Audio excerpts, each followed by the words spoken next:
Normalization for cubical type theory. This is joint work with Carlo and Julie. Cubical type theory is a variant of homotopy type theory based on an interval. By this we mean a new sort I inducing its own context extension, together with endpoints 0 and 1. It's possible to install further structure on the interval, such as connections and even an involution. A very important result claimed by Audi, Cavallo, Cocon, Riehl, and Zattler in 2019 is that cubical type theory has a standard model that's Quillen equivalent to homotopy types, therefore usable for synthetic homotopy theory. On the other hand, computer scientists like cubical type theory because it has stronger computational properties than homotopy type theory, while retaining its good semantic properties, such as function extensionality, univalence, and effective quotients. Canonicity is one such computational property. Let C be the syntactic category of cubical type theory. Then cubical canonicity is the statement that every syntactic or definable n-cube of natural numbers is encoded by an actual set-theoretic numeral. Canonicity was proved independently by Huber and Andruli, Favonia, and Harper. Because of canonicity, cubical type theory can be used as a programming language, and we have multiple implementations already, such as cubical Agda, redTT, and coolTT. Canonicity was a surprisingly difficult dry run, but it is not strong enough to support the implementation of computerized proof assistance. The long-term goal of type theorists involved in cubical type theory was to prove decidability of equality and injectivity of type constructors. Decidability of equality means that there is a computable function to decide whether two morphisms in the syntactic category are equal or unequal. Injectivity of type constructors means that the code for instance, the dependent product type, is injective. That is, if pi AB equals pi A prime B prime, then AB and A prime B prime encode the same family of types. Decidability and injectivity are needed for implementing proof assistants like Koch, Agda, and Lean. To prove decidability, however, one usually proves a much stronger theorem called normalization, which is much more complex to state. Here's the idea of normalization.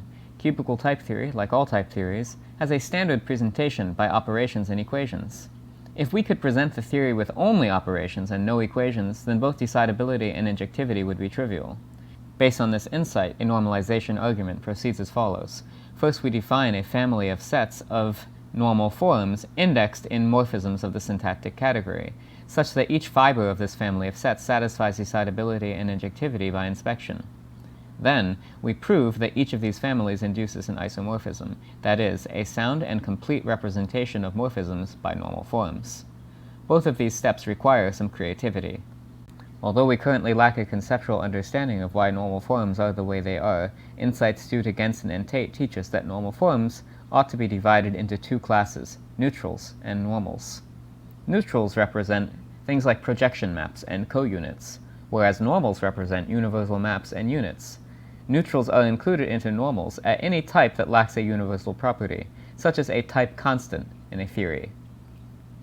The reason this representation works is that it forces morphisms to be represented by maximally introduced or eta long terms and minimally eliminated or beta short terms. Normalization results are proved by Artin gluing. Application of gluing to logic and type theory has a long history, going back to Peter Fried's observation that important metatheoretic results for logic, such as the existence property and the disjunction property, can be proved by gluing.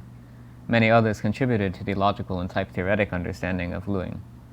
The basic idea is to embed the syntactic topos, which is the category of presheaves on the syntactic category, via an open immersion into a bigger topos G, in which normal forms can be internalized.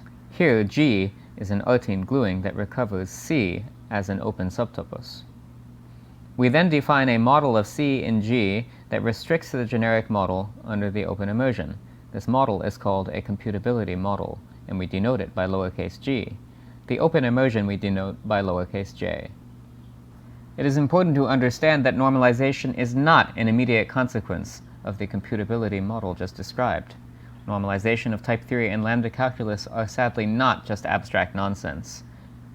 Artin gluing provides the correct setting in which to state normalization, but the normalization proof is a further construction. This construction is most easily phrased in the internal language of the glued topos G, making ample use of both open and closed modalities. We call this language synthetic Tait computability, by analogy with synthetic differential geometry, synthetic domain theory, etc. In 1967, Bill Tait published the prototype for all future normalization results. In more modernized language, for each type A, the normal and neutral forms are internalized as objects NFA and NEA of the glued topos that restrict along the open immersion to the syntax of A. We additionally close the glued interpretations, or computability interpretations, of every type A under what I refer to as the Tait Yoga, a map from the neutral forms of type A into the computability interpretation of A, called reflection, and a map from the computability interpretation of A into the normal forms of A, called reification. These must be vertical in the gluing fibration. As a section to the unit of the open modality, the resulting normalization map is automatically injective. We may prove it surjective by induction on normal forms. Thus, we have a sound and complete representation of terms by normal forms. This method proves normalization for ordinary intensional type theory, and it almost works for cubical type theory. The difficulty is as follows. Neutral forms for cubical type theory have new features that are not found in intensional type theory, which disrupts the classic gluing argument. For instance, consider the path type, which is a subtype of the exponentiation of A by the interval, spanned by functions that map to a specified element at either endpoint. The evaluation map for paths must be representable by a neutral form, but its restrictions to the endpoints of the interval may not be representable by neutrals because the endpoints of the path itself may not be representable by neutrals. For instance, they might only be representable by normals. To resolve this problem, we must have a more refined notion of neutral form. In particular, we index neutral forms in the frontier of instability. The frontier of instability is the location in space under which a neutral form ceases to carry data. We refer to this as destabilization. For instance, the frontier of instability of the evaluation map for paths is the boundary of the generic dimension. We will write NE phi sub A for the neutrals of type A away from phi, that is, the neutrals whose frontier of instability is phi. We formalize destabilization by ensuring that neutrals whose frontier of instability is everywhere are the same as terms, that is, the direct image of the syntax of A under the open immersion. The normalization argument is then adjusted by these features. While our existing neutrals destabilize the pure syntax at their frontiers of instability, we can glue them onto their computability interpretations in such a way that they destabilize to computability data. This may be achieved by gluing the neutrals away from phi to the computability interpretation along phi.